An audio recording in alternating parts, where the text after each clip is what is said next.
Iniciamos con una oración. En el nombre del Padre, y del Hijo, y del Espíritu Santo. Amén. Padre nuestro que estás en los cielos, santificado sea tu nombre. Venga a nos tu reino. Hágase tu voluntad, así en la tierra como en el cielo. El pan nuestro de cada día, danosle hoy. Perdónanos nuestras deudas, así como así como nosotros nosotros perdonamos a nuestros perdonamos a nuestros deudores. deudores. Y no nos dejes No caer en nos la dejes caer en la tentación, mas líbranos tentación del y mal. líbranos del Amén. mal. Amén. Amén. Dios te salve María, llena eres de gracia, el Señor es contigo. Bendita tú eres entre todas las mujeres, y bendito es el fruto de tu vientre, Jesús. Santa María, Madre de Dios, ruega por nosotros pecadores, ahora y en la hora de nuestra muerte. Amén. Gloria al Padre, y al Hijo, y al Espíritu Santo, como era en un principio, ahora y siempre, por los siglos de los siglos. Amén. Sagrado corazón de Jesús, en vos confío. Oh dulce corazón de María, sé la salvación del alma mía. Señor San José, ruega por nosotros. En el nombre del Padre, y del Hijo, y del Espíritu Santo. Amén. Ok, vamos a compartir la pantalla entonces para que vayan viendo en dónde nos encontramos del curso.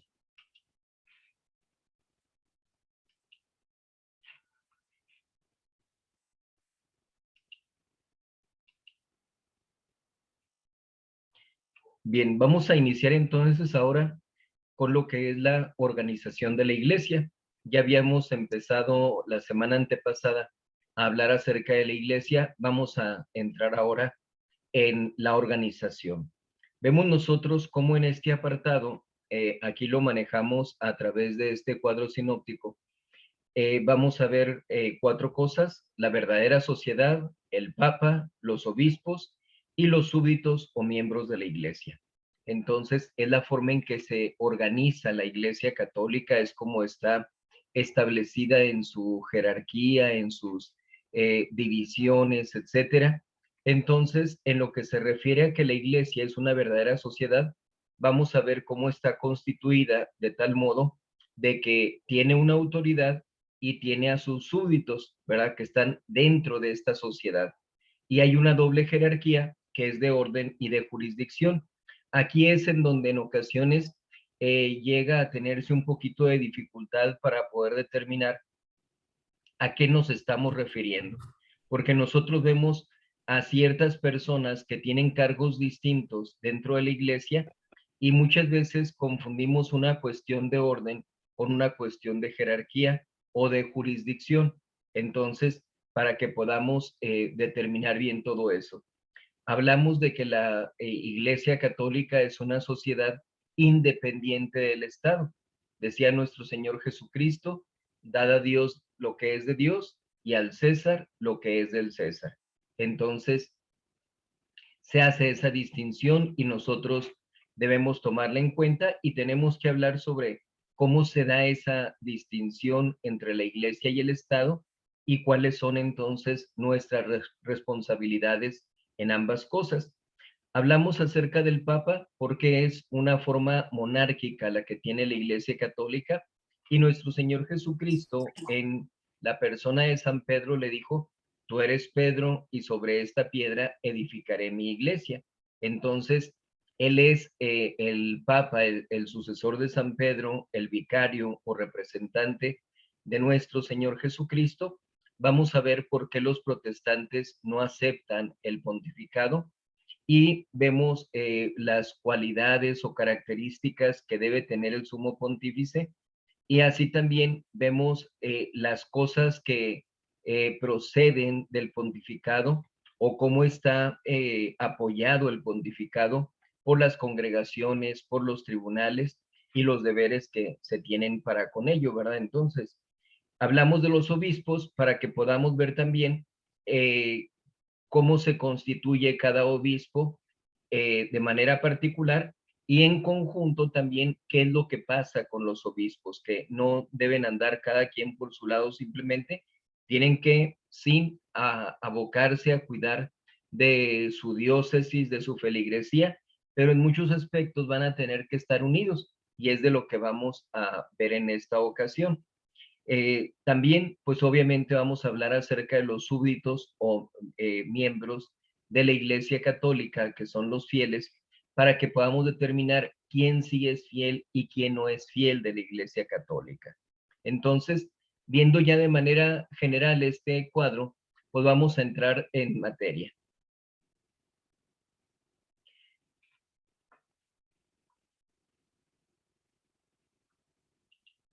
Bien, aquí dice que la Iglesia es una verdadera sociedad. Varios individuos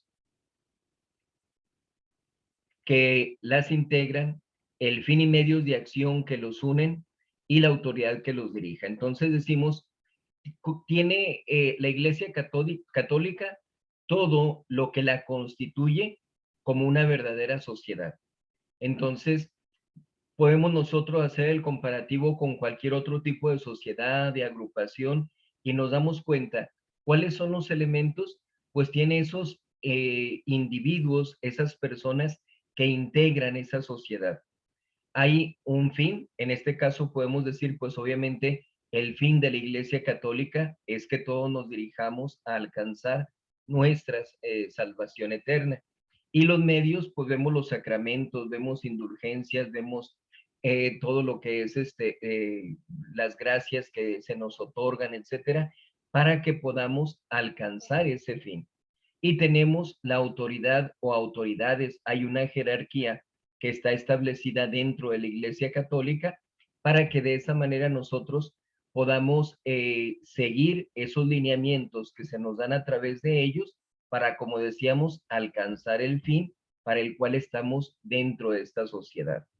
Entonces, nuestro Señor Jesucristo, como decíamos, había dicho a San Pedro, tú eres Pedro y sobre esta piedra edificaré mi iglesia. Entonces, ya con esas palabras, nuestro Señor está estableciendo que edifica una iglesia, que funda una iglesia. Y sabemos históricamente que la iglesia que ha fundado, pues es la Iglesia Católica. No ha fundado otra iglesia, como lo decíamos en la clase pasada, sino únicamente la Iglesia Católica. Hay personas dentro del protestantismo que dicen, es que nuestro Señor Jesucristo no vino a fundar una iglesia.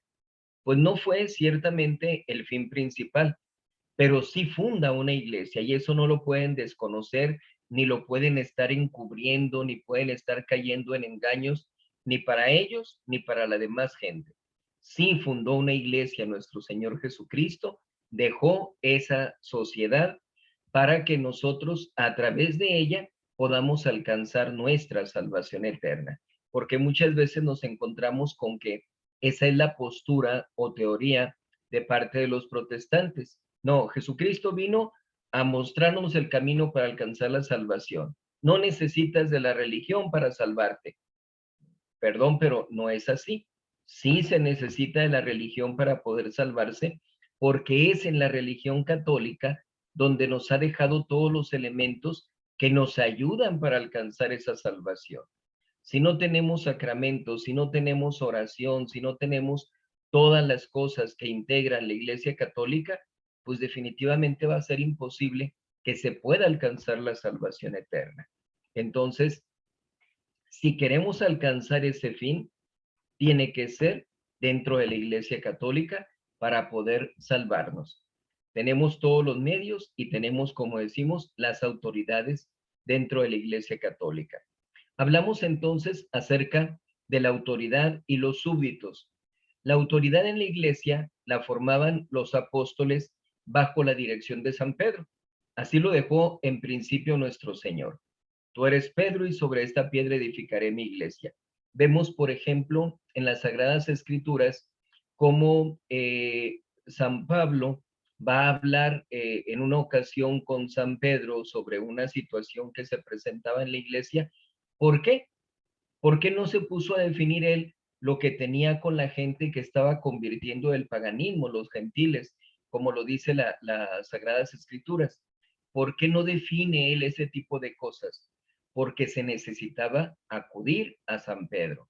Entonces, San Pedro es puesto como autoridad, pero no se queda él solo nada más, sino que están también los apóstoles bajo la dirección de San Pedro. Y entonces, en ciertas cosas, pues van a tener que ejercer su autoridad en su feligresía, pero va a haber otras en las que quien tenga que definir, pues es San Pedro. Entonces, obviamente, pues son martirizados San Pedro y son martirizados los apóstoles, excepto en el caso de San Juan, que aun y cuando se intentó martirizarlo, metiéndolo en una olla con aceite hirviendo, pues por obra de Dios nuestro Señor no murió. Entonces, él muere ya muy anciano, pero tenemos una festividad, por ejemplo, en la que celebramos a San Juan con ornamentos rojos, por ese martirio que él sufrió en caridad, en amor a Dios nuestro Señor, con la disposición con que fue ese martirio, aun y cuando nuestro Señor lo preservó de él, ¿verdad? Entonces, mueren los apóstoles y luego pues vienen los sucesores, ¿verdad? Entonces, el sucesor de San Pedro es el Papa y los sucesores de los apóstoles son los obispos. Entonces, seguimos teniendo, aun y cuando hayan muerto San Pedro y los apóstoles, seguimos teniendo autoridad, seguimos teniendo jerarquía dentro de la Iglesia Católica. Los súbditos, obviamente, pues son los fieles, ¿verdad? Son los que tienen que seguir las indicaciones de la autoridad en la iglesia, de la jerarquía, para poder seguir el camino seguro que los lleve hacia su salvación eterna. No es el hecho de que vamos a ser manipulados, que vamos a ser mangoneados, que vamos a estar sumisos, sometidos de manera arbitraria a lo que digan las autoridades, no, sino que tenemos ese apoyo que nos ha dejado nuestro Señor Jesucristo en las autoridades de la iglesia para que a través de ellas sea más fácil para nosotros alcanzar la salvación eterna. Dice el apóstol San Pedro que dentro de las eh, eh, epístolas del apóstol San Pablo hay algunas que son difíciles de entender, que los indoctos y los necios las tuercen para su propia condenación. Entonces, ¿qué significa esto? Que no pueden los fieles, los súbditos, seguir la religión a su propia forma de entender. No podemos caer en lo que pasa con los protestantes, en esa libre interpretación de la Biblia, porque, como vemos, ¿qué pasa con ellos? Que cada quien entiende a su modo las Sagradas Escrituras, la interpretan de manera distinta, contraria y contradictoria, y pues lo único que causa es toda esa división, toda esa separación, al grado de que no podemos definir cuántas sectas protestantes llegamos a tener. Entonces, eso no debe pasar dentro de la Iglesia Católica. Debemos nosotros escuchar la voz de nuestras autoridades en la Iglesia para que se nos pueda señalar cuál es la correcta interpretación de las Sagradas Escrituras, cuál es el camino que tenemos que seguir para poder alcanzar nuestra salvación eterna. Ahora, tenemos una doble jerarquía, como decía ahorita que mencionaba someramente el cuadro sinóptico. Se entiende por jerarquía los diversos grados que hay en la autoridad eclesiástica, ¿sí? Desde arriba hasta abajo. Tenemos diferentes grados, vamos viendo entonces cuáles son esos grados que tenemos propiamente de jerarquía, porque hay dos jerarquías diferentes establecidas por nuestro Señor: la jerarquía de orden y la jerarquía de jurisdicción, ¿sí? Orden en cuanto a ese sacramento, ese algo sagrado que se ha recibido de parte de Dios a través de la iglesia. Y esa jurisdicción en cuanto a qué es lo que me toca a mí administrar, qué es lo que me toca a mí cuidar, que es el depósito que nos deja nuestro Señor. Explicamos un poquito más. La jerarquía de orden se refiere al poder de santificar, o sea, de administrar los sacramentos, y encierra en este caso tres grados: el episcopado, es decir, los obispos; el presbiterado, que somos los sacerdotes; y el diaconado, que son quienes están un gradito menos, un gradito abajo del sacerdocio, ¿sí? Quienes están ya para ordenarse, pero todavía no llegan a ordenarse como sacerdotes. Entonces, en este caso, Ya desde el mismo episcopado vemos nosotros cómo va ordenando sacerdotes. El sacerdote no tiene el poder por el orden sagrado de ordenar más sacerdotes. Entonces, él recibe ese poder de parte del obispo, pero tiene una jerarquía de orden porque como sacerdote, como presbítero, pues es un padre en la iglesia. Entonces va a tener ese grado de sacerdote venido de Dios nuestro Señor. Y en el caso del diaconado, pues vemos cómo puede predicar, puede bautizar. ¿Por qué? Porque va a las almas, va a dirigir a esas almas. Entonces, por eso decimos que tanto el episcopo como que es el obispo, como el presbítero, que es el sacerdote, y asimismo el diácono, tienen esa jerarquía de orden, porque es diferente un diácono que un sacerdote y un sacerdote que un obispo, ¿ok? Y luego tenemos la jerarquía de jurisdicción. Se refiere al poder de gobernar. Ya no es el administrar los sacramentos, ya es el gobernar y enseñar. Entonces aquí hay dos grados, lo que es el papado y el episcopado, es decir, el sumo pontífice y los obispos. Por ejemplo, para dar un caso, hay ocasiones en que escuchamos así, de manera curiosa, podemos decir, cuando algún niño se porta mal y luego los papás dicen, ni te le acercas al padre porque te va a excomulgar. No, el padre, el sacerdote, no tiene el poder de excomulgar. El obispo sí, el pontífice, el papa, obviamente que también, pero el sacerdote no. ¿Por qué? Porque no entra en ese grado de jurisdicción.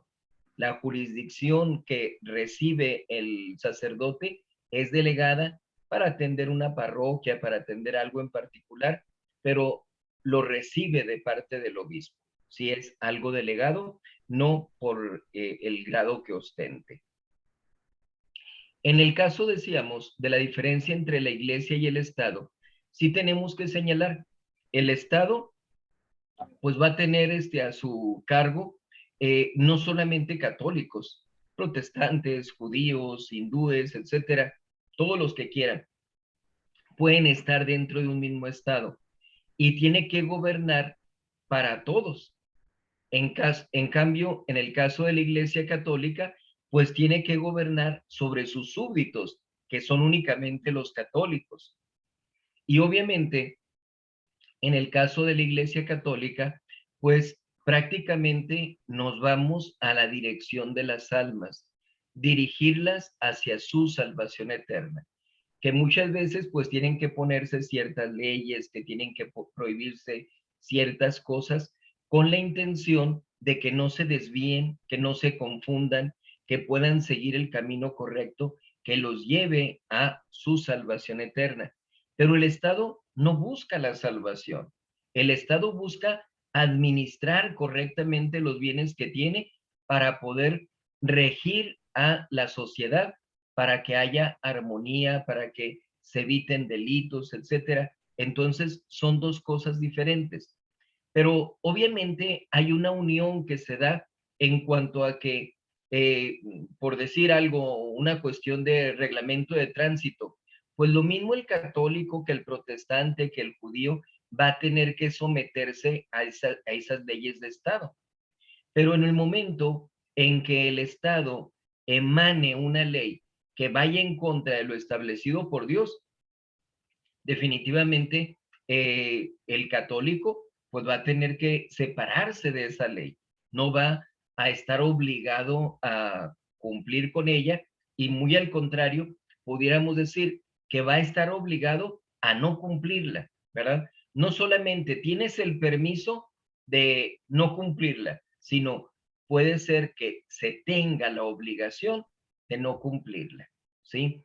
Entonces, vemos nosotros, por ejemplo, aquí en nuestro país, en México, cómo se presentó la persecución en contra de la Iglesia Católica, se prohibía a los sacerdotes celebrar misa, se prohibía a los fieles asistir a la misa, y decimos, son cosas muy distintas, Tú como Estado no puedes legislar en estas cosas. No se le está haciendo ningún mal a nadie con que se celebre una misa, con que asistan los fieles a la iglesia. Entonces, si no se está causando ningún daño a nadie, no tienes por qué intervenir en lo que está estableciendo la Iglesia Católica, en este caso en particular. Así es de que los fieles y sacerdotes, pues, no estaban obligados a obedecer ese tipo de leyes. Y al contrario, tú me dices que yo no asista a misa en domingo, es domingo, yo tengo que asistir, aun y cuando a ti, Estado, no te guste, aun y cuando tú me lo estés prohibiendo, yo voy a ir, porque primero está la iglesia, primero está Dios antes que tú. Entonces, igualmente, la iglesia ordinariamente, pues no va a decir, no cumplas con las leyes de tránsito. Sería un absurdo definitivamente eso. Entonces, lo ideal es que haya una convivencia, que haya una armonía, que nos ayudemos mutuamente, iglesia y Estado, para que podamos seguir el mejor camino, ayudarnos unos a otros, etcétera, y que de esa manera, pues, no haya ningún problema ni para el Estado ni para la religión.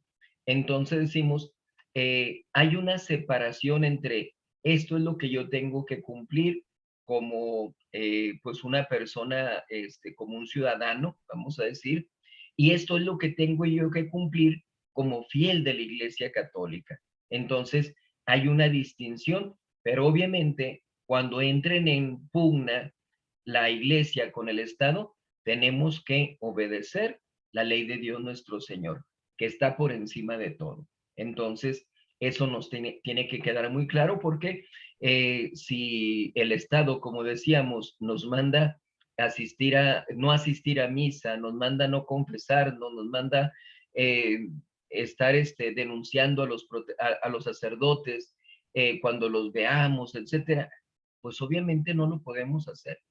Tenemos que acatar la voz de la iglesia, que es la voz de Dios nuestro Señor.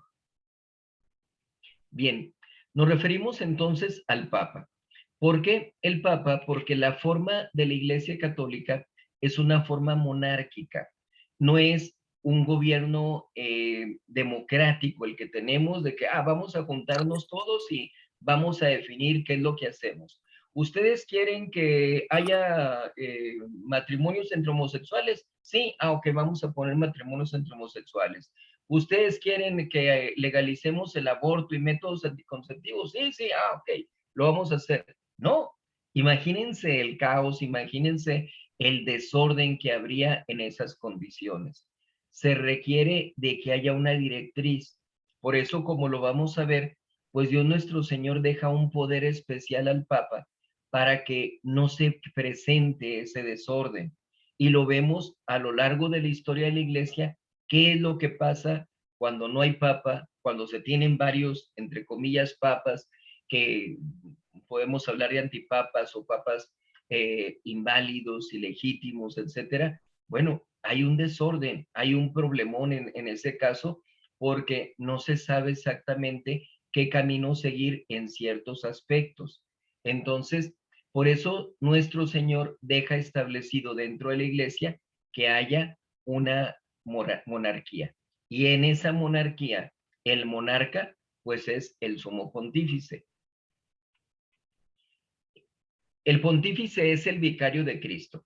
Se le llama vicario de Cristo porque hace sus veces en el gobierno de la iglesia. Ok.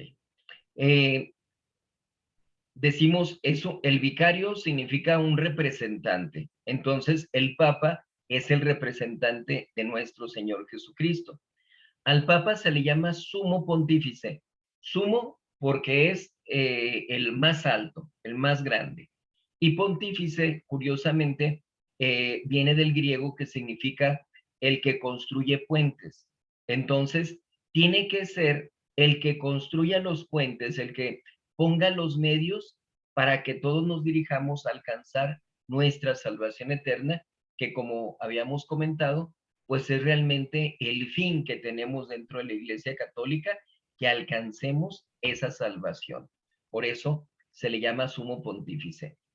También se le llama cabeza visible de la iglesia. La cabeza invisible de la Iglesia Católica es nuestro Señor Jesucristo. ¿Qué es lo que dice en su fundación de la Iglesia? Yo estaré con vosotros todos los días hasta la consumación de los siglos. Entonces, Él está con nosotros, Él está presente dentro de la Iglesia Católica y Él es la cabeza de la Iglesia y nosotros somos miembros de ese cuerpo místico. Pero una cabeza visible que nos rija, que nos oriente, que nos conduzca, pues es el sumo pontífice, es el Papa. Entonces, por eso le llamamos cabeza visible de la iglesia. Y como decíamos antes, es el sucesor de San Pedro. Entonces, muere San Pedro, pero no se queda la iglesia sin cabeza, sino que tenemos un sucesor de San Pedro, que es el Papa. Muere San Pedro, le sigue San Lino, y a partir de allí pues van siguiendo todos los pontífices para que de esa manera se pueda tener una cabeza visible en la iglesia. Como decimos, ha habido etapas en donde o no hemos tenido papa o ha habido personas que se hacen llamar papa o hemos tenido antipapas o tenemos un papa legítimo, válido y uno que no lo es, y entonces eso causa un poco de confusión, pero a final de cuentas sabemos que tenemos la cabeza invisible de la Iglesia Católica, que es nuestro Señor Jesucristo. Y eso es lo que nos debe dar confianza, porque a lo largo de todos los siglos la Iglesia ha subsistido, aún a pesar de todos esos problemas que hemos llegado a tener en la historia de la Iglesia Católica. Habíamos comentado sobre la situación del protestantismo. Obviamente el protestantismo pues no acepta la validez de la Iglesia Católica como fundada por nuestro Señor, no acepta nuestro sacerdocio y pues no acepta al Papa tampoco. Pero ellos inician precisamente en una rebeldía en contra de la Iglesia Católica, particularmente hacia el Papa. ¿Qué es lo que hace Martín Lutero cuando se rebela contra la Iglesia Católica? Pues él dice, no voy a obedecer. Y mira, aquí están todos los errores que están cometiendo. Y él escribe 95 puntos y esos los coloca en la Catedral de Wittenberg. Allí pone entonces todas esas protestas, que algunas eran cuestiones humanas y pues decimos, a final de cuentas, esa etapa nos ayudó para que se corrigieran muchos problemas, excesos, abusos, etcétera, situaciones que se estaban presentando, pero se corrigieron los aspectos humanos. Nada más que Martín Lutero también protestaba en contra de sacramentos, en contra de sacerdocio, etcétera, y decimos, espérate, eso no es cuestión nuestra, eso viene de Dios. Si Dios lo estableció, pues nosotros no lo vamos a cambiar porque a ti no te gusta. Entonces, en esas cosas, estaba él en desacuerdo con el pontífice y pues se separa llevándose a muchísima gente, por desgracia, no solo fuera de la iglesia, sino fuera de la posibilidad de alcanzar su salvación eterna. Entonces, como hemos venido comentando, nuestro Señor Jesucristo declara a San Pedro como piedra fundamental de su iglesia, de la iglesia católica. Cuando le dice, bienaventurado eres, Pedro, y yo te digo que sobre ti, Pedro, que significa piedra, edificaré mi iglesia. Tú eres Pedro y sobre esta piedra. Fíjense, es bien curioso. Hay algunos protestantes que me ha tocado platicar con ellos y cuando llegamos a este punto, dicen, no, es que está diciendo nuestro Señor Jesucristo, tú eres Pedro y sobre esta piedra, ya refiriéndose a nuestro Señor Jesucristo, edificaré mi iglesia. Y yo les pregunto, ¿y estuvieron ustedes allí para ver que nuestro Señor se señalaba a sí mismo cuando dice sobre esta piedra?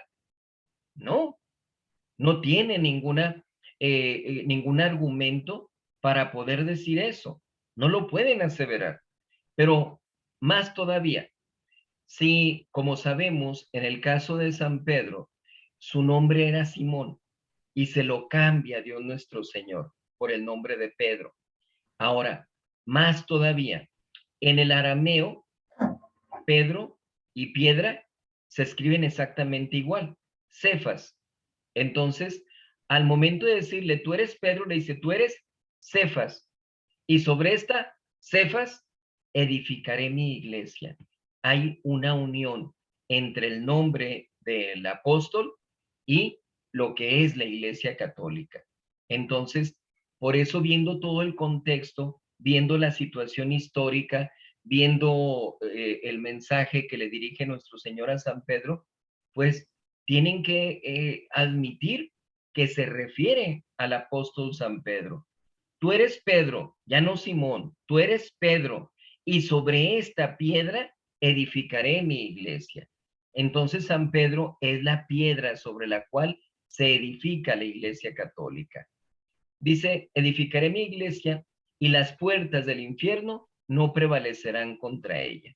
Entonces, como diciéndole, no tengas miedo, no te estoy poniendo una carga que no puedas sobrellevar. ¿Por qué? Porque yo voy a estar contigo para que las puertas del infierno no prevalezcan sobre ella.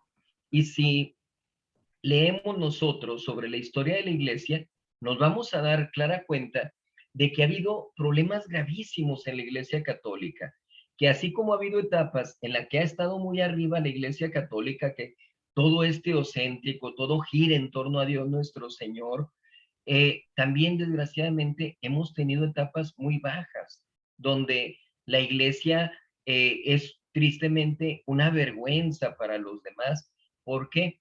Pues por los abusos, por las manipulaciones, por infinidad de cosas que han sucedido. Pero a final de cuentas, la iglesia ha salido adelante. ¿Por qué? Porque las puertas del infierno no pueden prevalecer sobre ella. ¿Por qué no? Porque nuestro Señor va a estar con nosotros todos los días hasta la consumación de los siglos. Entonces, por eso decimos, es muy importante que comprendamos bien toda esta materia, todo este tema. ¿Por qué? Porque sabemos del problema que se vive en la iglesia con respecto al modernismo. No es el tema que nosotros estamos tratando aquí, pero cuando tengamos otra oportunidad para hablar sobre ese tema y ya también en algunas iglesias que se pueda hablar sobre eso, en otros cursos, etcétera, ustedes van a entender perfectamente esa conjunción que hay, ¿verdad? Para que podamos entonces comprender cómo es la doctrina que nos ha dejado nuestro Señor Jesucristo y cómo nos debemos ajustar a esa doctrina y que no se cae en ninguna contradicción, que tenemos responsabilidades muy grandes con respecto a la situación de la iglesia, pero no significa que estamos causando división, ¿verdad? Sino al contrario, que tenemos que buscar la unión de la iglesia católica, pero de una forma correcta, no en un falso ecumenismo de vénganse católicos, protestantes, judíos, herejes, lo que sean, y vamos a aceptar que cada quien crea lo que quiera. Por supuesto que no. Se necesita seguir la doctrina que nuestro Señor Jesucristo nos ha dejado. ¿Ok? Entonces, decimos que nuestro Señor Jesucristo le promete a San Pedro las llaves del reino de los cielos. Le dice, yo te daré las llaves del reino de los cielos, y lo que atares en la tierra será atado en el cielo, y lo que desatares en la tierra será desatado en el cielo. Entonces, da una facultad especial a San Pedro y por lo tanto a la Iglesia Católica de atar y desatar.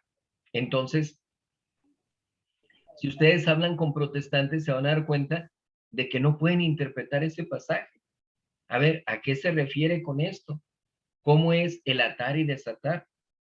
Y cuando ordinariamente, cuando ellos no pueden responder algo, se brincan a otra cosa, porque su intención no es conocer la verdad.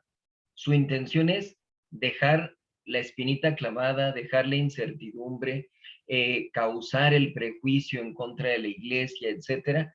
Por eso no podemos caer nosotros en esos ardides. Tenemos que comprender que se ha dejado ese poder en San Pedro y en la iglesia de atar y desatar. Lo que se ate aquí en la tierra será atado en los cielos. Lo que se desate aquí en la tierra será desatado en los cielos. A ese grado llega el poder que ha dejado nuestro Señor. Nuestro Señor también, antes de su pasión, le dirigió a San Pedro estas palabras: Simón, mira que Satanás os acecha para zarandearos como trigo en el arnero. Pero yo he rogado por ti para que tu fe no desfallezca.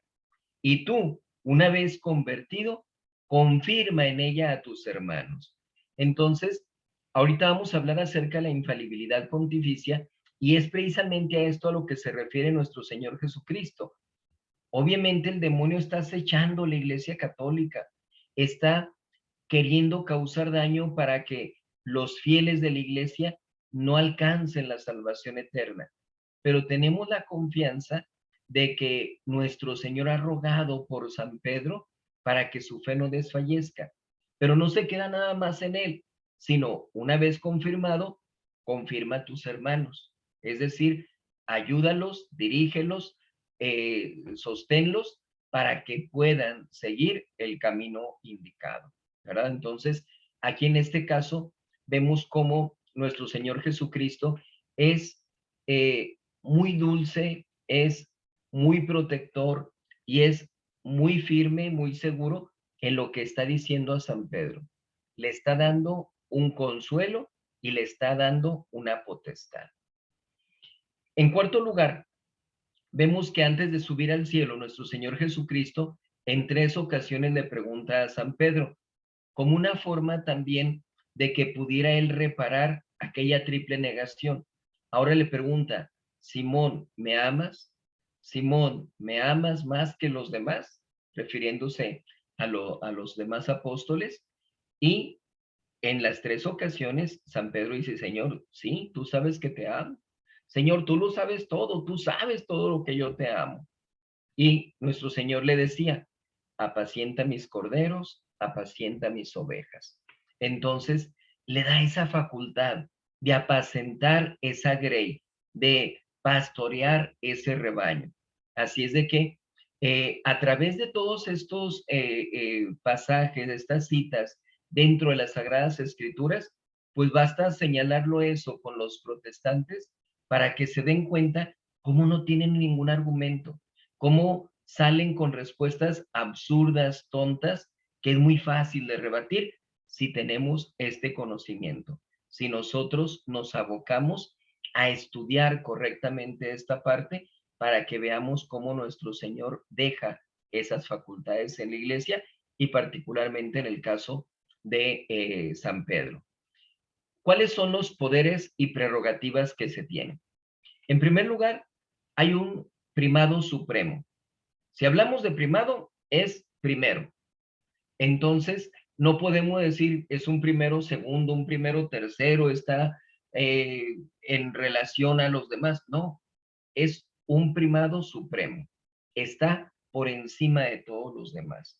De tal forma de que tiene una potestad, tiene una facultad de gobierno, de enseñanza sobre todos los demás miembros de la Iglesia Católica. ¿Cuáles son las propiedades de esa autoridad que posee el Papa? En primer lugar, hay una propiedad ordinaria, es por razón de su cargo, no por de la delegación, no por conferido por otro, ¿sí? No se puede decir, vamos a juntar un concilio y vamos a darle facultad al Papa para que pueda ordenar en el sacerdocio a mujeres. No, no, no, definitivamente que no. Las facultades las ha recibido el sumo pontífice de manera ordinaria, vienen de Dios nuestro Señor. Por eso no puede un concilio, no puede un grupo de personas quienes quieran que ustedes vayan a poner, nadie puede darle una autoridad al Papa porque esa autoridad ya la ha recibido de parte de Dios nuestro Señor. Es por el cargo que tiene, es por ser sucesor del apóstol San Pedro. Entonces, es una potestad ordinaria. Es una potestad, una propiedad plena, es decir, abarca cuanto exige el recto gobierno de la Iglesia. Entonces, fíjense bien en esto, abarca cuanto exige el recto gobierno de la Iglesia. Recto gobierno. Si en un momento dado el sumo pontífice dice, ahora sí, ya pueden ustedes utilizar métodos anticonceptivos. A ver, espérame, ya no es un recto gobierno, ya va en contra de lo establecido por Dios nuestro Señor. Ya no podemos aceptar eso que estás diciendo. Entonces, tiene una facultad plena, pero para darle un recto gobierno a la Iglesia Católica. Es un gobierno universal porque aun y cuando, como decíamos, en cuanto al orden, es un obispo, no es un superobispo, no es un obispo supremo, no, es un obispo. Entonces, aun y cuando es un obispo, igual que todos los obispos que nosotros podamos conocer, todos los que haya dentro de la Iglesia Católica, él tiene esa potestad, esa prerrogativa universal, que en lo que se refiere a esa jurisdicción, pues él puede mandar a todos los obispos y por supuesto con mayor razón a los fieles. Entonces, esa es una prerrogativa que tiene el Papa, que es universal. Es suprema, como lo decíamos en principio. No hay por encima del Papa alguna autoridad en la tierra. De modo que de una decisión suya no puede apelarse ni siquiera a un concilio universal, que también se le llama concilios ecuménicos. No se puede decir, concilio, mira, el Papa está haciendo esto, quiero que le digas que no me mande esto, que no prohíba esto, que no. No, el concilio no tiene potestad por encima del sumo pontífice, porque la prerrogativa, la potestad, la tiene suprema. Entonces, por eso muchas veces se cae en error de parte de algunas personas. No, es que si hay problemas con el Papa, hay que recurrir a un concilio. No, no se puede hacer porque el concilio no tiene potestad sobre el Papa. Hablamos entonces ahora sobre la infalibilidad del sumo pontífice. Infalibilidad significa que no puede fallar, ¿sí? No puede equivocarse. Pero vamos a ver bajo qué circunstancias. Dice, la infalibilidad del Papa consiste en que no puede errar cuando en virtud de su autoridad suprema propone a los fieles una verdad de fe o les impone una regla de moral. Esto es, cuando como sumo pontífice, no como fulanito de tal, sino como sumo pontífice, se dirige a toda la Iglesia Universal, no a una parte nada más, a toda la Iglesia Universal, hablándole ex cátedra. Esto en latín significa desde la cátedra o de la cátedra. Entonces, se refiere cuando yo de aquí, desde mi pontificado, desde la sede de San Pedro, me dirijo a toda la Iglesia Universal hablándoles sobre dogma o moral. En ese caso, el Papa es infalible. Entonces, para que podamos ver un poquito mejor esto, decimos, hay tres condiciones que se requieren para que el Papa pueda ser infalible. ¿Cuáles son estas condiciones? Porque si no se reúnen las tres condiciones, el Papa no es infalible, ¿sí? En primer lugar, que enseñe una cosa referente al dogma o moral cristianas. ¿Qué pasa si, por ejemplo, en un momento dado el Papa dice, ¿saben qué? Se nos estuvo engañando durante tanto tiempo, diciéndonos que la Tierra es redonda y resulta que la Tierra es plana. O que se nos dijo que la Tierra iba girando alrededor del Sol, pero resulta que no, que es el Sol el que gira alrededor de la Tierra. En eso no es infalible el Papa. El Papa pudiera llegar a equivocarse. Entonces, no entra en esa prerrogativa que tiene el Papa de ser infalible. Allí sí pudiera caer en un error porque se está metiendo en un ramo que no le pertenece. Entonces, allí en ese caso, tiene que referirse o a el dogma o a la moral cristiana. Igual, no puede tampoco meterse con los musulmanes, con los judíos, etcétera, diciéndoles ustedes tienen que celebrar sus ritos de esta manera. No, no le corresponde, no es su campo. Entonces es dogma y moral cristiana. Que se dirija a la Iglesia Universal.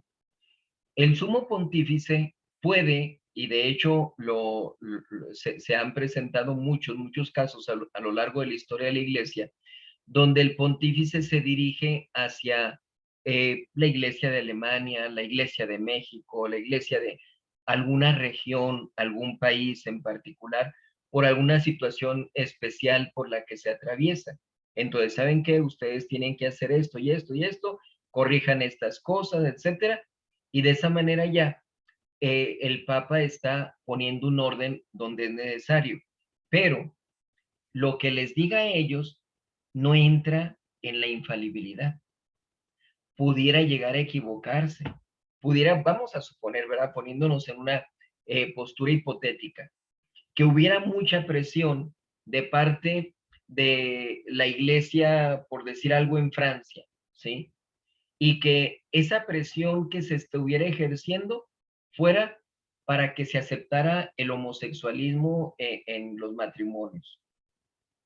Y entonces, en un momento dado, es tanta la presión o incluso amenazas que dice el Papa, ¿saben qué? Sí, tienen el permiso, sí se pueden casar los homosexuales, entonces a partir de ahorita, pues se da esa facultad a los homosexuales de contraer matrimonio. Aun y cuando viene de parte del Papa, pues no se está dirigiendo a la Iglesia Universal. Entonces, tranquilamente, ya después, sin presiones, sin problemas con la iglesia, podemos decir de Francia, ¿verdad? Que lo estamos comentando así el ejemplo, ya puede decir, ¿saben qué? No, los homosexuales no pueden contraer matrimonio. Ah, ok. Entonces, ya como supremo pontífice, refiriéndose a la Iglesia Universal, se refiere a una moral, ahora sí, ya es infalible. La primera vez no. ¿Por qué? Porque la primera vez se refería nada más a una región, a una iglesia particular. Entonces, tiene que dirigirse a toda la iglesia universal para que podamos hablar de una infalibilidad pontificia y que hable en su calidad de maestro supremo de la cristiandad. Un pontífice, por ejemplo, pudiera ser que desde antes él tuviera escritos libros, pero como el presbítero fulano de tal, el obispo fulano de tal, el cardenal fulano de tal, ya no es como el maestro supremo de la cristiandad, es decir, no es como pontífice, sino como una persona particular. Entonces, en ese caso, lo que haya escrito en esos libros no es infalible, no entra en esa facultad de la infalibilidad pontificia. Por eso vamos viendo todas esas cosas, todos esos detalles, para que podamos comprender bien cuál tiene que ser la postura de la iglesia, cuál tiene que ser la postura del sumo pontífice y cuál tiene que ser nuestra postura con respecto a esta doctrina.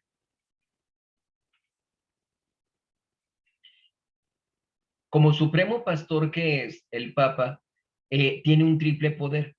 ¿Cuál es ese triple poder? Tiene el poder de legislar, juzgar y castigar. Legislar, es decir, de poner leyes. Hay leyes que puede establecer cómo actúa ordinariamente el Papa. Ah, está habiendo un problema en la iglesia. Tenemos que corregir ese problema, pero no lo hago yo de manera independiente, sino que mando llamar a ciertos cardenales, ciertas personas que han estado metidas más en ese problema, que conocen más a profundidad esa situación, y entonces vamos a analizar lo que está pasando. Ok, ya sabemos cuál es el panorama general que se tiene. Casos particulares, problemáticos, pues pasa esto y esto. Ok, ¿cómo le hacemos para corregir ese problema? sugerencias. Ah, pues, ok. Llega el momento en que el Papa dice, viene esta ley. Esto es lo que se establece de aquí en adelante para que se pueda corregir este problema, para que los fieles puedan tener mejor atención, para que puedan tener mejores medios para dirigirse hacia su salvación eterna. Entonces, hay ese poder de legislar. Tiene también la Iglesia, o perdón, el Papa, el poder de juzgar. Les pongo el caso de un matrimonio. En un matrimonio puede ser que por X o por Y salgan de pleito, ya no estén de acuerdo ellos dos en seguir juntos y se separan. Pero luego dice uno de ellos, voy a pedir la anulación de mi matrimonio. Ese matrimonio fue inválido y quiero que me den la facultad de contraer un nuevo matrimonio. Entonces, el Papa establece ciertos tribunales para que esa persona pueda acudir a uno de ellos y explicar su caso. ¿Por qué creo que mi matrimonio fue inválido? Y entonces se analiza el caso y en un momento dado en que el tribunal dijera, no, pues sí, ciertamente es inválido. Vamos a poner un caso de que resulta que este señor se casó con una persona, pero él no sabía que al momento de contraer matrimonio, quien se presentó no es la mujer con quien quería casarse, sino que se presentó su hermana gemela.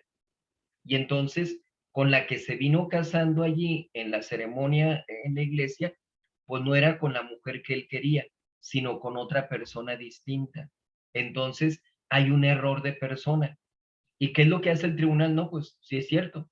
Ya vinieron los de la familia también, ya atestiguaron, ya dijeron que es cierto que no era la mujer que él quería para casarse, que se le presentó con engaños otra mujer distinta. Entonces, ese matrimonio es inválido. Pero no es el tribunal el que determina, sino que tienen que remitir ese caso al sumo pontífice para que el pontífice analice todo, ¿verdad? Que no tenga él que estar, el Papa, checando todo y a ver, tráiganme a la cuñada y ahora tráiganme a esta persona. No, no, no.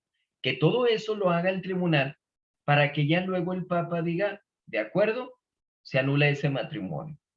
Porque vemos actualmente mucha gente que dice, quiero que se anule mi matrimonio. ¿Por qué? Por incompatibilidad de caracteres, que es lo que aducen en los tribunales civiles, ¿verdad? Su divorcio, ¿por qué? Por incompatibilidad de caracteres. Háganme favor. Entonces, allí, si se diera ese caso, ¿qué dice el tribunal? No, pues saben que es mi compadre, es mi primo, mi hermano, etcétera. Háganme el favor y digan que sí se puede anular ese matrimonio. Entonces se pasa al Papa ese caso y el Papa ve, hey, ¿qué pasó aquí? Como que por incompatibilidad de caracteres. No, esto no se puede anular. Ese matrimonio, por más que no se lleven bien, es válido. Se casaron, es para toda la vida. Entonces, el sumo pontífice tiene ese poder de juzgar, así en este caso, como les digo, como en otro tipo de casos, ¿verdad? De diferentes tipos. Entonces, tiene esa potestad sobre sus fieles y tiene el poder de castigar también. Aquí en este caso, el poder de castigar, hay ciertas penas que impone la Iglesia y particularmente el Papa, que vamos a ver. Estas penas eclesiásticas son ¿cuáles? La excomunión. La excomunión podemos decir que es la peor de las penas. ¿Por qué? Porque separa al cristiano, al católico, de la Iglesia católica y lo priva de los sacramentos. Una persona que cae en excomunión ya no se puede acercar a recibir sacramentos y le priva de toda participación de los bienes espirituales. Les pongo un caso. Una persona puede no estar viniendo a misa, pero es católico porque ha sido bautizado, porque cree en todo lo que establece la iglesia, pero simplemente no asiste a misa. Aun y cuando no asista a misa, cada vez que celebra la misa, hay gracias que recibe esa persona simplemente por ser miembro del cuerpo místico de nuestro Señor Jesucristo, miembro de la Iglesia Católica. Obviamente no es lo mismo la gracia que recibe el que no asiste a misa que el que asiste a misa, se confiesa y comulga. Hay una infinidad de diferencia, pero de todas maneras está recibiendo esos bienes espirituales por ser católico. Sin embargo, cuando la persona cae en excomunión, en ese caso, deja de recibir todos esos bienes espirituales. Ya no recibe ni una sola gracia de la Iglesia Católica. Y queda privado también de sepultura eclesiástica. Antiguamente, pues los panteones o camposantos, como se les llamaba antes, pues era la iglesia la que los administraba.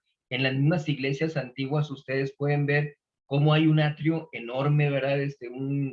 Prácticamente un campo alrededor de la iglesia, lo que es la construcción, y allí una parte estaba destinada a ese camposanto, a ese panteón.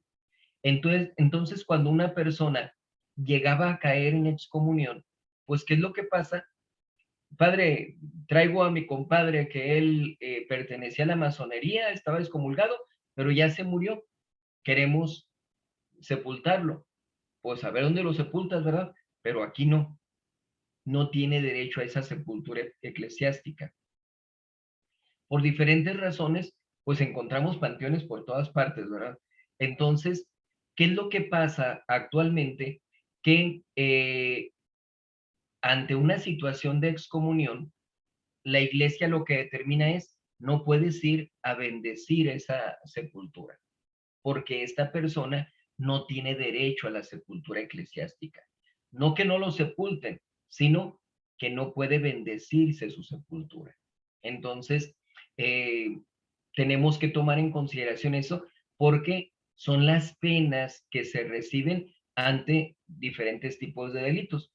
No hablamos específicamente sobre todos los delitos que pueden causar una excomunión, pero sí hablamos sobre que hay cosas que pueden provocar que se caiga en excomunión.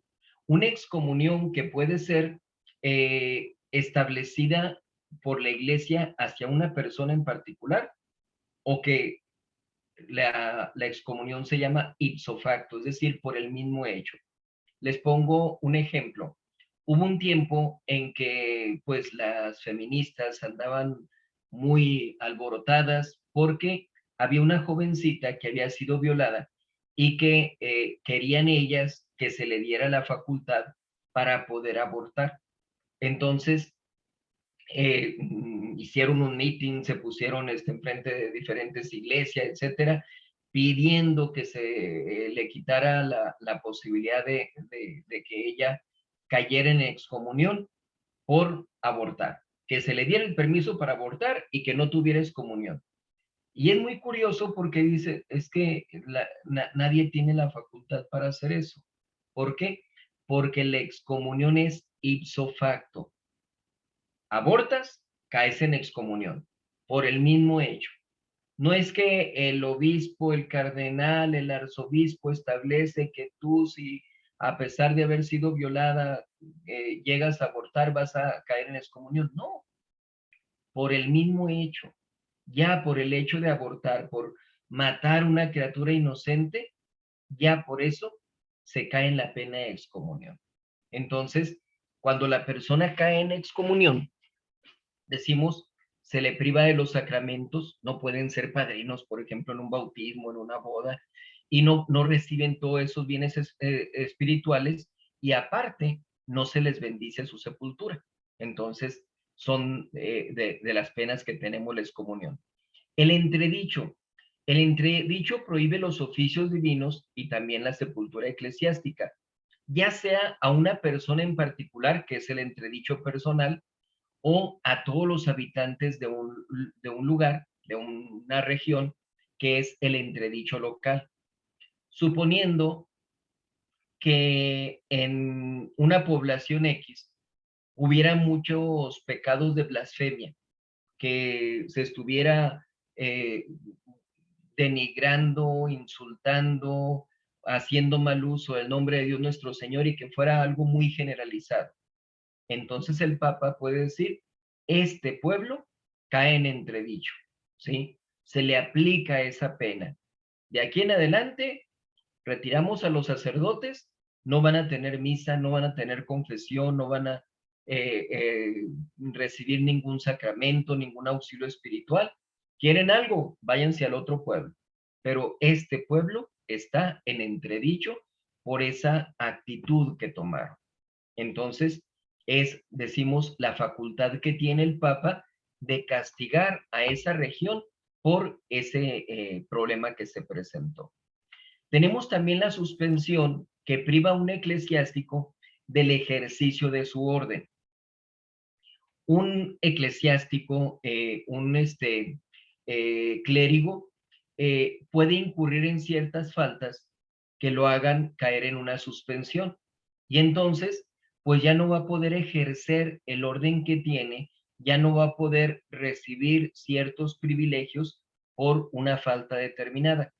Algo que seguramente ustedes no saben es que cuando un sacerdote confiesa a un diácono en adelante, eh, la fórmula de la absolución cambia. Cambia un poquito porque se le agrega suspensión.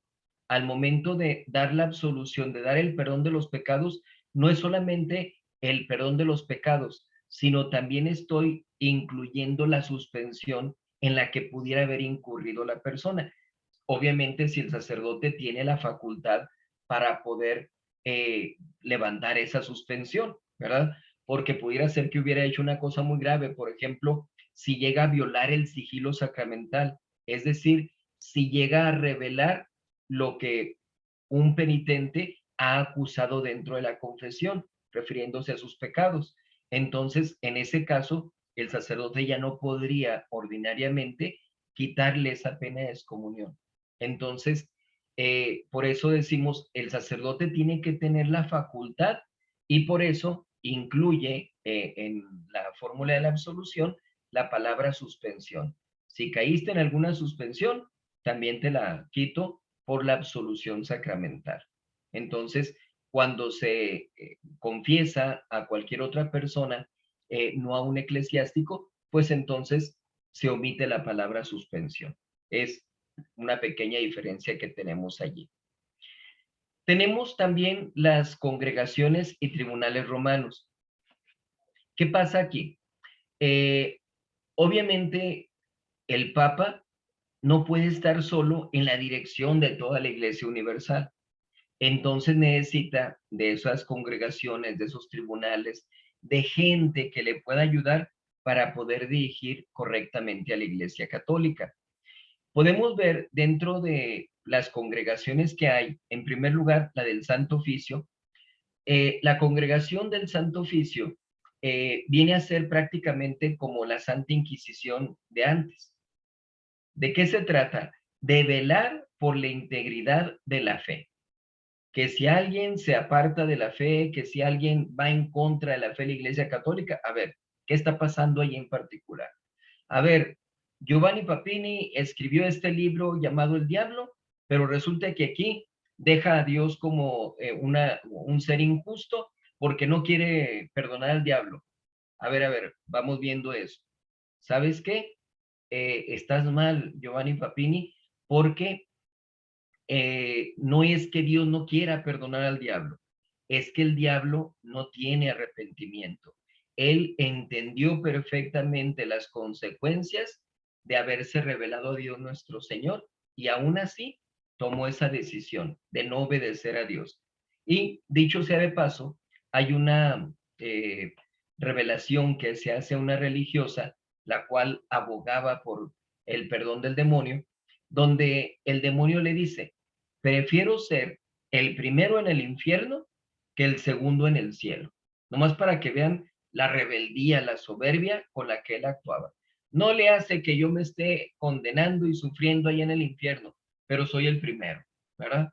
Entonces, decimos, para ese tipo de casos, pues está Santa Inquisición, Santo Oficio. En la actualidad hay algo similar que se llama la Congregación para la Doctrina de la Fe. es prácticamente lo mismo, es el mismo objetivo, el poder velar por la integridad de la fe. Ha habido etapas donde se actúa más firmemente, donde se tiene más conciencia del daño que se causa. Ha habido otras etapas donde desgraciadamente no se hace con el rigor y con la actitud de vida, pero pues eso ya es otra situación, ¿verdad? Esta congregación para eso sirve. Está la congregación consistorial que atiende a la formación de diócesis y nombramientos de obispos. Aquí en este caso debemos tomar en cuenta cuando, por ejemplo, se nombra a alguien como obispo, cuando se le elige para ese puesto de dirigir una diócesis, se le va a consagrar episcopalmente, pero quien toma la decisión es el Papa.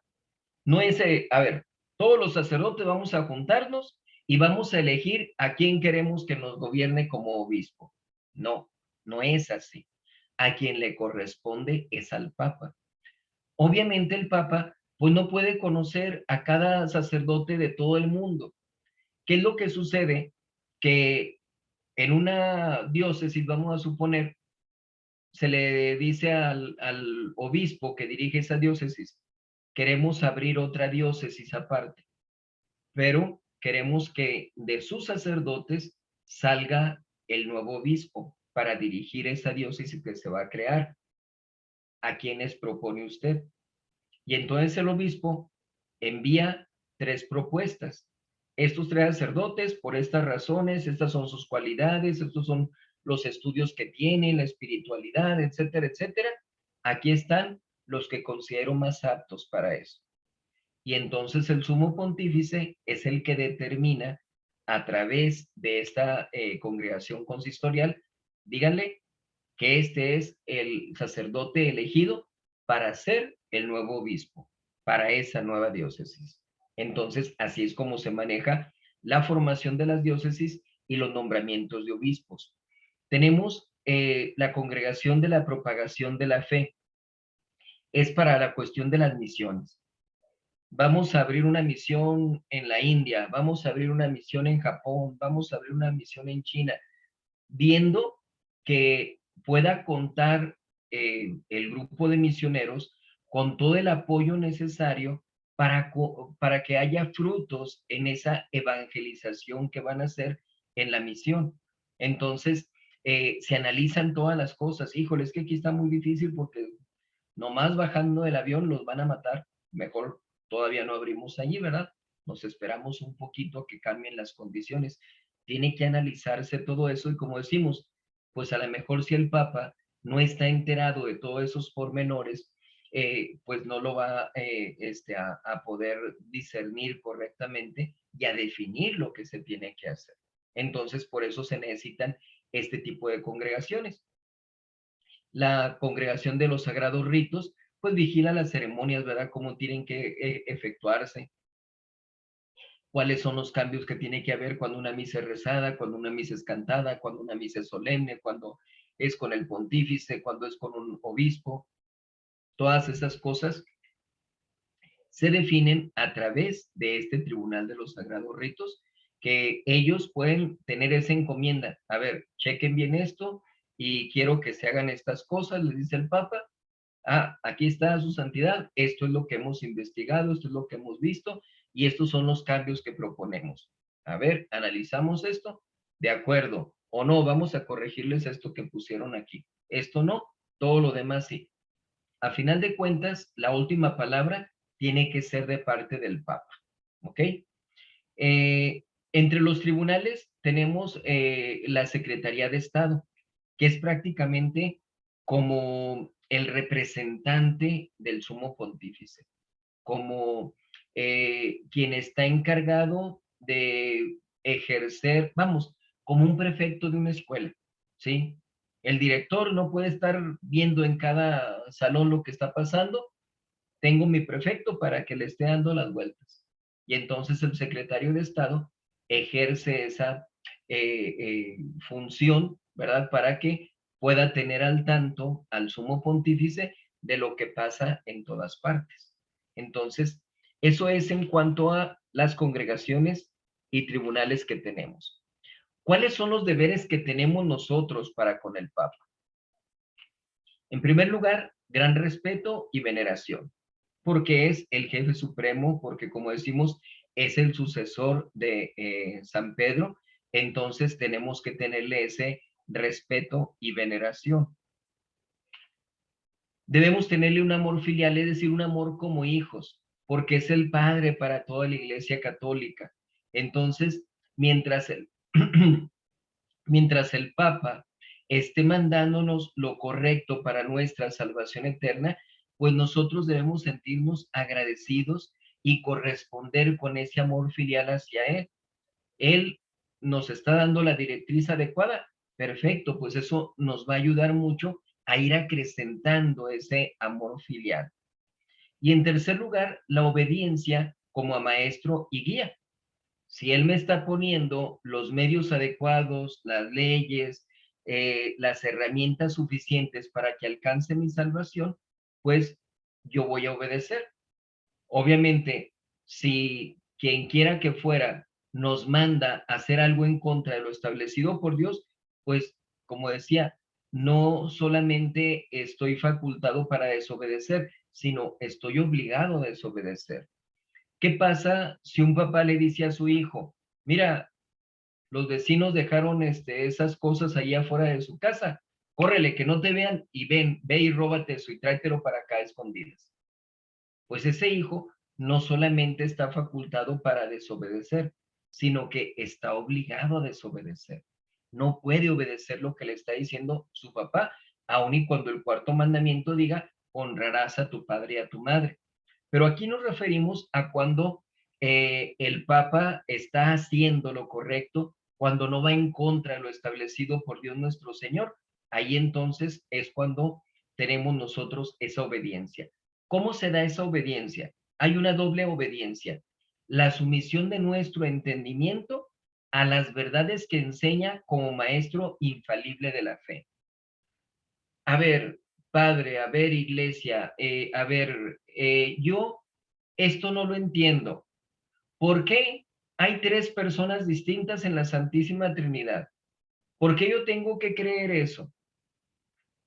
Y se le dice, pues porque ya se estudió a profundidad y el Papa lo declaró como un dogma.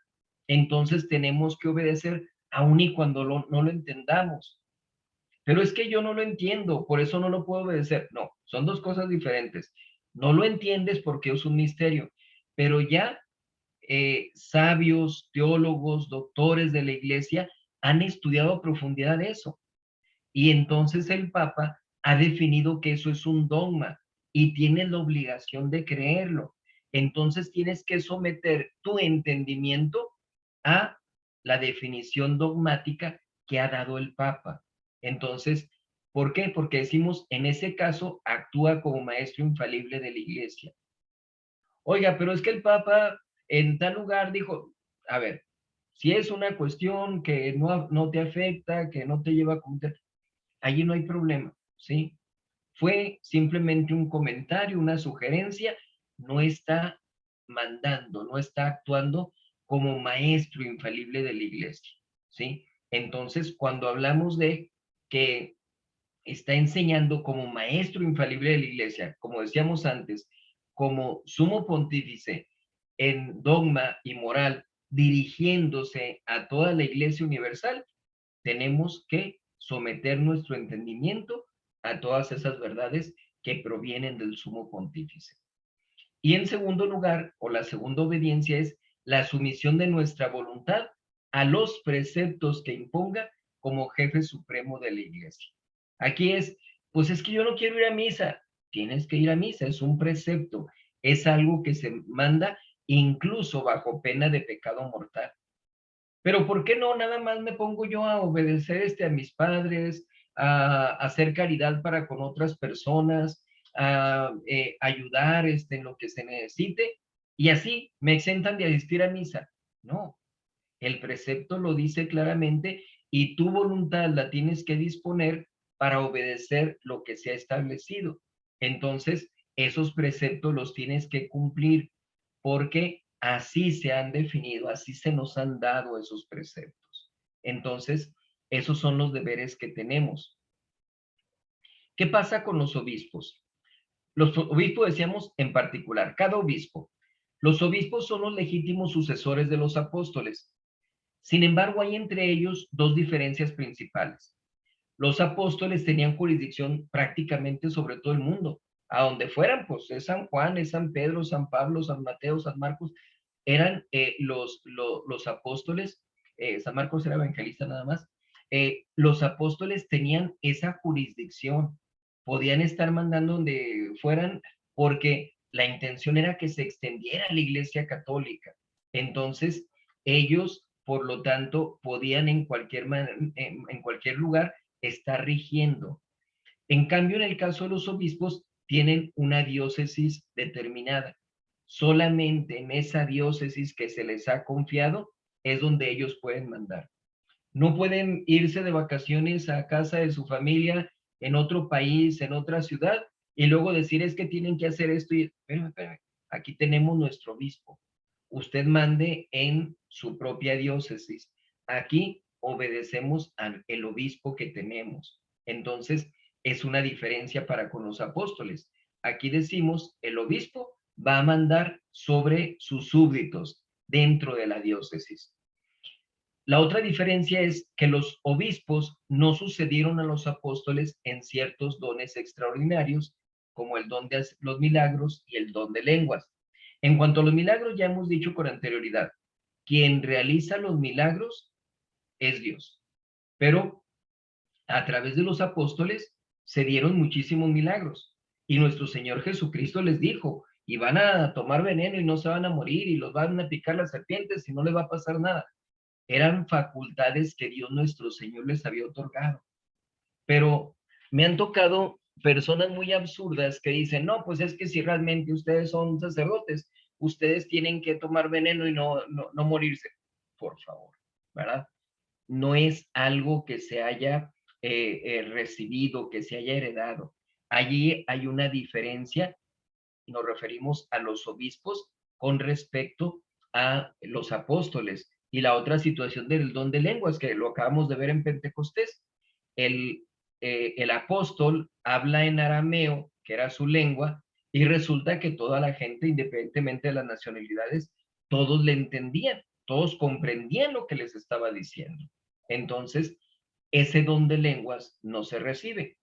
Se puede recibir el don de lenguas por alguna persona en particular, algún obispo, pero ya es un caso aislado, un caso extraordinario donde Dios pueda dar esa facultad. Igualmente, Dios puede hacer milagros, pues no solamente a través de obispos y sacerdotes, sino a través de seglares, pero tenemos que entender esa diferencia. En eso no hay una herencia que se esté recibiendo. Los poderes que tiene el obispo dentro de su diócesis tienen los mismos poderes que el Papa para toda la iglesia. Poder doctrinal, poder de enseñar, poder sacerdotal, administrar sacramentos, celebrar misa, poder pastoral, que es el darles las directrices para que puedan alcanzar su salvación eterna. Todo eso con subordinación al Papa. Oiga, su santidad, fíjese que el obispo de esta diócesis está determinando que den vueltas por toda la ciudad, porque dice que así van a acabar con muchos pecados, como Jericó, con Josué. Acá, hijo, a ver qué está pasando, ¿sí? A lo mejor hasta estamos hablando de una superstición. ¿Sabe qué, obispo? No lo haga eso. Mejor haga una procesión de esta manera, una peregrinación y de ese modo ya puede corregir lo que está haciendo. Tiene que someterse al Papa, el obispo, en ese caso específico que decimos. Hay dignidades eclesiásticas para que no confundamos, porque en ocasiones, como decía al principio, vemos tantos grados que luego nos confundimos en cuanto a orden, en cuanto a jurisdicción. Son dignidades que se dan dentro de la iglesia. La iglesia ha establecido ciertas dignidades que siendo de origen eclesiástico, ella puede llegar a modificar, ¿sí? Ya decíamos, ok, fundo otra diócesis, abro esta diócesis aquí, y que este venga de obispo para este lugar, son cosas que puede modificar. Las principales dignidades eclesiásticas que tenemos son los cardenales, arzobispos, primados y patriarcas. Los cardenales son los eclesiásticos de jerarquía más elevada, debajo del sumo pontífice. Aconsejan y ayudan al Papa en el gobierno de la Iglesia. Fíjense cómo aquí, a pesar de que no hablamos de jurisdicción, pues son los que están más cerca del Papa, ¿verdad? No es que tengan ellos una jerarquía propiamente dicha para mandar sobre todo los demás en el mundo, sino tienen ellos una labor de consejo al Papa para el mejor gobierno de la Iglesia. Los arzobispos son ciertos obispos principales que tienen a su cargo a otros obispos. ¿Saben qué? En esta ciudad ya tenemos 5 obispos. Ya se me hace muy difícil el poder estar al pendiente de los 5. Vamos a nombrar un sexto, pero los vamos a dividir en 2. Y entonces un arzobispo se encarga de 3, otro arzobispo se encarga de los otros 3, y ya así podemos tener una mejor administración. Entonces ya tiene a su cargo el arzobispo a esos otros obispos. El primado es el primero en dignidad de los obispos de una nación.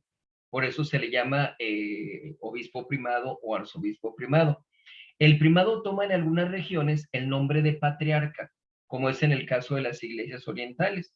Lo vemos en Grecia, en Roma, perdón, en Grecia, en Rusia, hablamos acerca de patriarcas. Entonces, a final de cuentas es lo mismo, ¿verdad? Un primado, un patriarca. Los títulos de primado y patriarca, más que jurisdicción, se refieren a un honor, ¿verdad? Una primacía en honor. Está por encima de todos los de su ciudad, ¿verdad? Entonces, en ese sentido hablamos acerca de los obispos. Los obispos en conjunto forman los concilios. Cuando peligra la fe o las buenas costumbres, pues es necesario decirles a los fieles cómo tienen que obrar. Se juntan entonces los obispos y se hacen los llamados concilios, esas asambleas de ellos. El concilio puede ser ecuménico o universal, de todo el mundo. Vénganse todos los obispos del mundo porque vamos a tratar sobre este problema. Puede ser nacional o provincial cuando es de una nación o de una provincia, ¿verdad?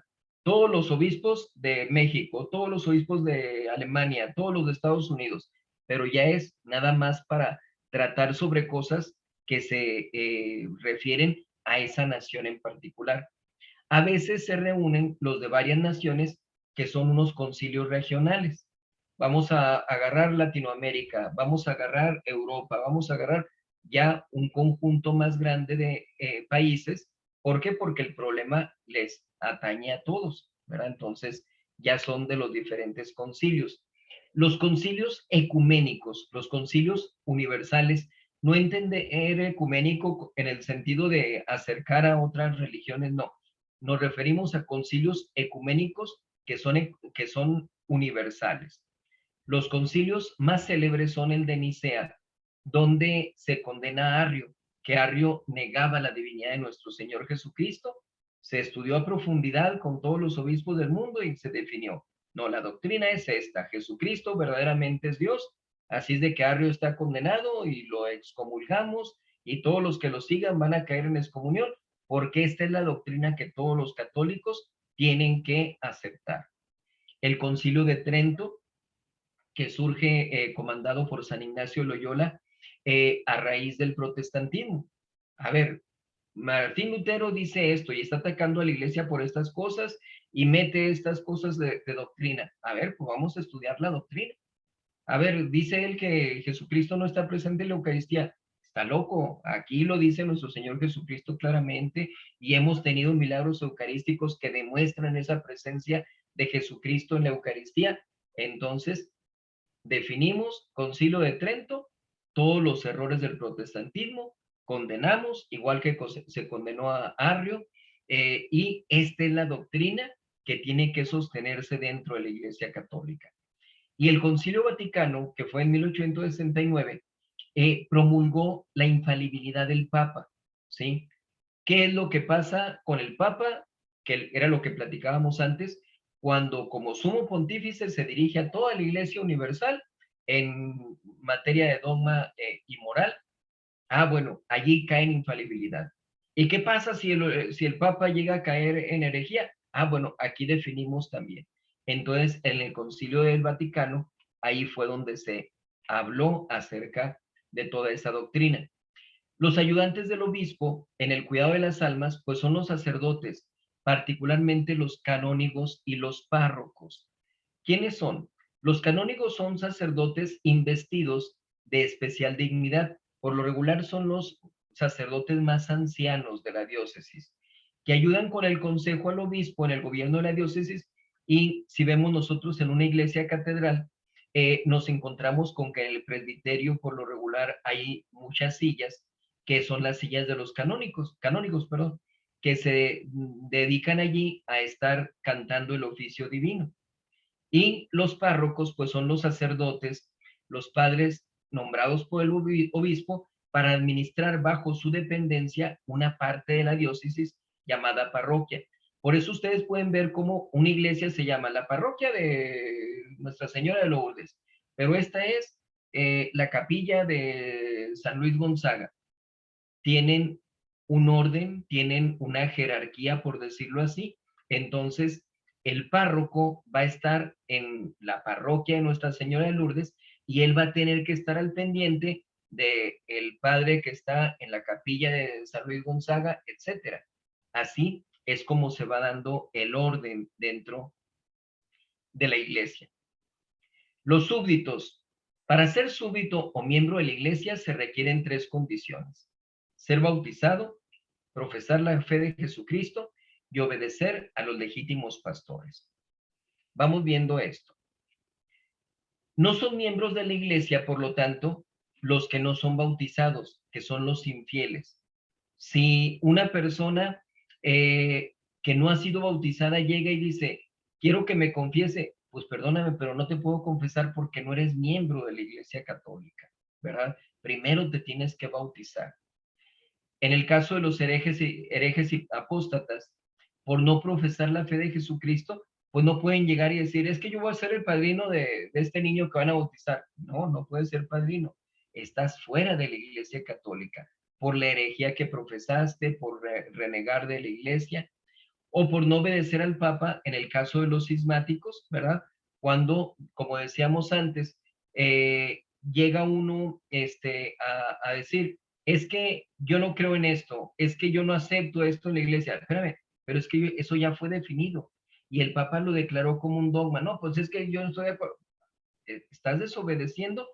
Cuando es una desobediencia, simplemente se cae en un cisma. Cuando se trata de negar una verdad de fe, se cae entonces en una herejía.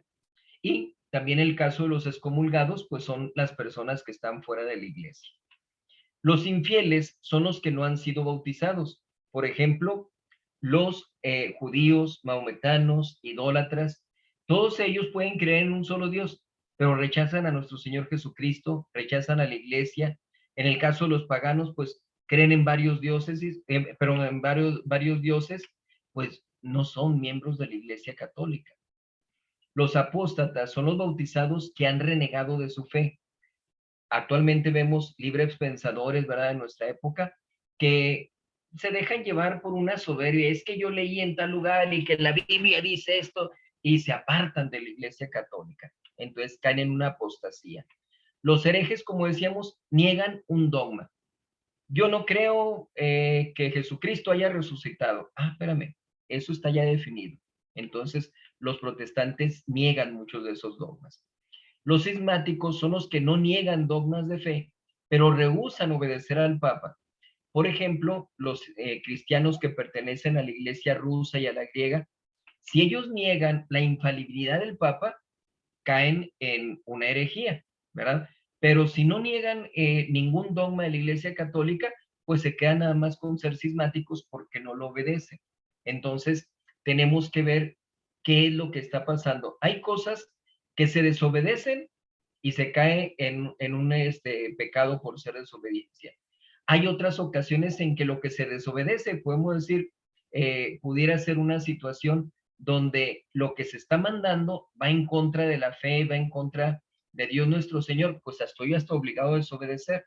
Pero cuando todo es un recto seguir de la iglesia, entonces no se puede caer en esa desobediencia porque estaríamos hablando de un cisma.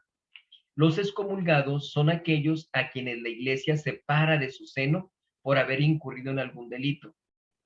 Hay que ayudar a todas esas personas, independientemente del problema en que estén, rezando por ellos para que puedan regresar al seno de la Iglesia Católica. Eso es lo que tenemos nosotros que ver de toda esa gente que está fuera de la Iglesia. Nosotros tenemos que mantenernos siempre dentro de la Iglesia Católica, conocer bien. La próxima clase vamos a hablar acerca de las características de la Iglesia para que vayamos complementando todo eso. Ya estamos a muy poquito tiempo de terminar con el curso, para que entonces podamos definir bien cuándo estamos actuando mal, cuándo estamos nosotros actuando sobre derechos que tenemos, etcétera. Todo eso que lo definamos correctamente. Bien, por lo pronto pues se nos terminó el tiempo. Acabamos con la clase de este día. Ya con el favor de Dios, dentro de 2 semanas, como decíamos, concluimos con el tema de la Iglesia Católica. Cualquier duda, que me imagino que en esta ocasión podremos tener muchas dudas, con toda confianza me mandan sus mensajes, sus preguntas, llamadas, como ustedes quieran.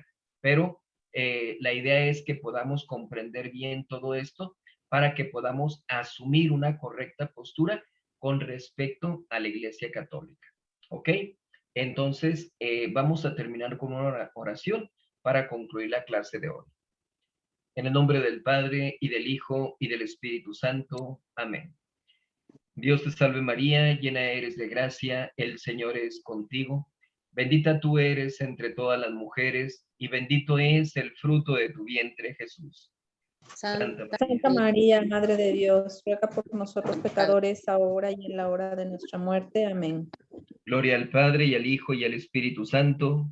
Como era en un principio, ahora y siempre, por los siglos de los siglos. Amén.